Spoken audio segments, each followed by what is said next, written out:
Hi, this is Dr. Dumestre. Hello, Alicia, and thank you for your question.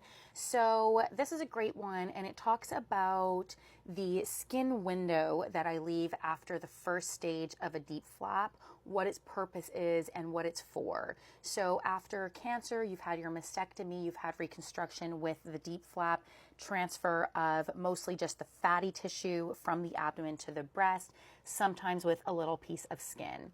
So when you're having an immediate breast reconstruction, you don't have a skin deficiency. So the breast surgeon goes in, they core out the breast gland, you still have all of your breast skin.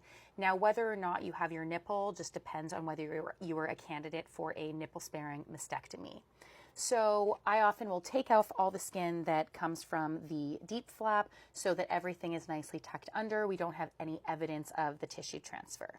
Now, that being said, I always need to leave a small window after the first surgery to monitor the flap. So there are internal methods of monitoring, but they can cause a little bit more uncertainty in the post-op period and sometimes result in having to go back to surgery on an unnecessary basis. So I enjoy leaving a little patch of skin so that I can tell that the circulation is intact. So you're often admitted to hospital for 3 nights after this surgery, and during that time you have a little probe on this visible piece of belly skin that is constantly giving me real-time information on the blood flow, the circulation to that tissue. Issues in that circulation are most common in the first 1 to 2 days, and after that they're extremely rare, so you don't need to go home with any monitoring, and once you're past that time period, that little window is no longer needed.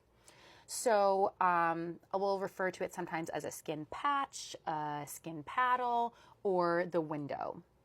So there's a few different options for where I leave that window. So in this case, it was a non-nipple sparing mastectomy. She had her nipple removed and there was kind of a central area where that nipple was gone.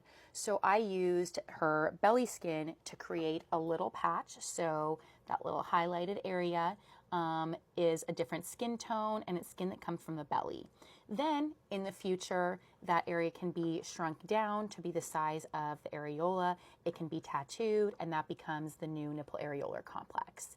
Now say it's a nipple sparing mastectomy, so the nipple wasn't touched. You have an incision under the breast. Then I end up leaving this little patch of skin somewhere along the incision until you get to your revision surgery. I then remove it completely, and then you just have a horizontal line going underneath.